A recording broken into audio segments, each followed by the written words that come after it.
बच्चों हम चैप्टर पढ़ रहे हैं एक्सपर्ट डिटेक्टिव्स और हमने क्या जाना पिछले भाग में कि माया ने एक पूरी सूची तैयार की है जो ये बता रही है, जिससे माया को शक हो रहा है कि भाई इन्हीं कारणों से जो मिस्टर नाथ है वो एक अपराधी हैं। चलो जानते हैं आज के वीडियो में कि भाई निषाद क्या सोचता है मिस्टर नाथ के बारे में और करते हैं इस चैप्टर के छठे भाग की शुरुआत। Nishad had obviously not been paying too much attention to my list of facts। अब जो निषाद था वो स्पष्ट रूप से ज़्यादा ध्यान नहीं दे रहा था मेरी इस सूची पर तथ्यों की। All he could say was, और बस निषाद केवल यही बोल सका, Poor man Maya, he must be so lonely if he doesn't have any friends। तो निषाद को क्या लग रहा था कि बेचारा आदमी माया वो कितना अकेला होगा अगर उसके कोई भी फ्रेंड्स नहीं हैं, मित्र नहीं हैं। How can a crook have friends, idiot? I almost shouted। और मैं लगभग चिल्लाते हुए बोली कि एक धूर्त, एक दुष्ट व्यक्ति के मित्र कैसे हो सकते हैं? इडियट, इडियट यानी कि मूर्ख। At least he has one friend, the one who meets him on Sundays, said Nishad. अब निषाद ने कहा कम से कम उनका एक मित्र तो है जिससे वो संडे को मिलते हैं। तो बच्चों देखो यहाँ पे क्या क्या हमने शब्द पढ़े हैं। यहाँ पे हमने जाना ऑब्वियसली का मतलब, ऑब्वियसली मतलब स्पष्ट रूप से, अटेंशन मतलब ध्यान, लोनली मतलब अकेला, इडियट मतलब मूर्ख और शाउटेड यानी कि चिल्लाया। A brilliant thought occurred to me just then। और तभी एक ब्रिलियंट, एक बहुत ही बढ़िया सा विचार मेरे मन में आया। That man must be Mr. Nath's accomplice in crime। वो विचार क्या था बढ़िया से मेरे दिमाग में जो आया, मेरे यानी बच्चों माया के दिमाग में। तो क्या विचार था वो विचार था कि वो जो आदमी है ना जो हर रविवार को आता है वो मिस्टर नाथ का अकम्प्लिस है यानी कि साथी होगा। Maybe he keeps all the loot and he comes now and then to give part of it to his partner Mr. Nath for expenses। और फिर क्या सोचा बच्चों माया ने सोचा कि शायद ये जो साथी है जो हर रविवार को आता है वही सारा लूटा हुआ माल अपने पास रखता है और वो कभी कभी आकर मिस्टर नाथ को जो कि उनके पार्टनर हैं, जो कि उनके साथी हैं, उनको खर्चे के लिए वो लूटा हुआ धन थोड़ा देता होगा। That's it, I'm sure I'm right। और माया ने क्या बोला, बस यही है, मैं बिल्कुल निश्चित हूँ कि मैं बिल्कुल सही हूँ। If you insist on calling him a criminal, I don't think I want to discuss anything with you, Maya, said Nishad angrily।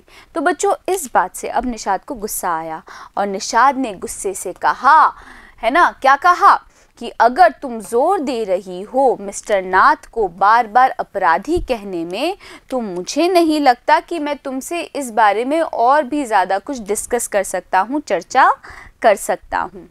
तो बच्चों यहाँ पे देखिए हमने क्या क्या शब्द पढ़ा। अकर्ड मतलब आना, अकम्प्लिस मतलब साथी, पार्टनर यानी कि साथी। बच्चों अकम्प्लिस और पार्टनर दोनों का मतलब होता है साथी। एक्सपेंसेस मतलब खर्चे, इंसिस्ट मतलब जोर दिया, डिस्कस यानी कि चर्चा करना। He can't be such a bad man if he gives Ramesh such generous tips।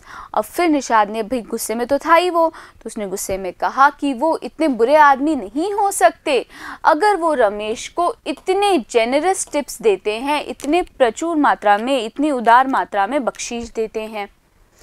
Ramesh probably knows something about his past, so Mr. Nath must be bribing him to keep quiet, I said।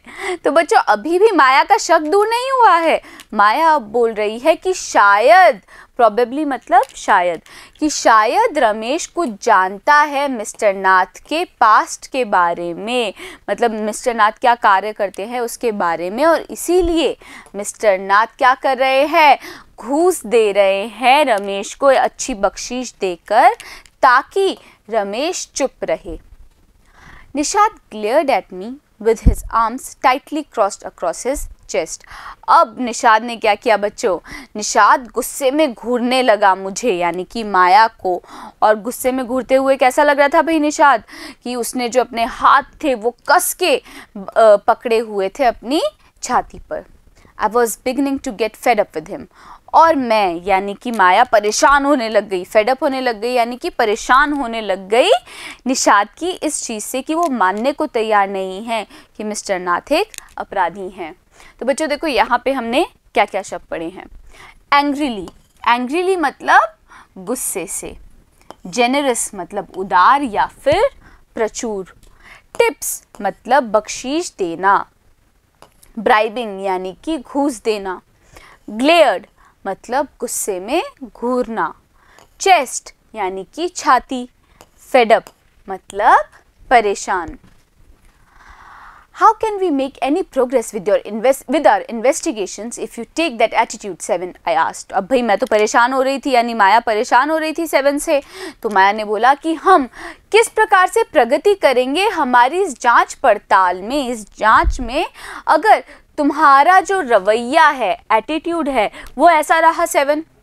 I'll cooperate only if you give up this idea about him being an escaped crook, said 7.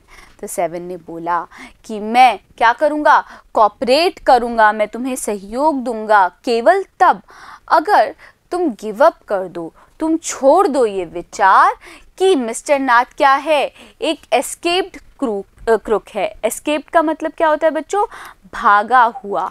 तो क्या बोल रहा है 7 कि भाई मैं तुम्हारा सहयोग करूंगा अगर तुम ये विचार त्याग दो, ये विचार छोड़ दो कि मिस्टर नाथ एक भागे हुए अपराधी हैं, एक दुष्ट व्यक्ति हैं। You really make me angry, तो मुझे सच में गुस्सा दिला रहे हो। तो बच्चों देखो यहाँ पे हमने क्या क्या शब्द पढ़े हैं। प्रोग्रेस मतलब प्रगति। इन्वेस्टिगेशंस यानी कि जांच।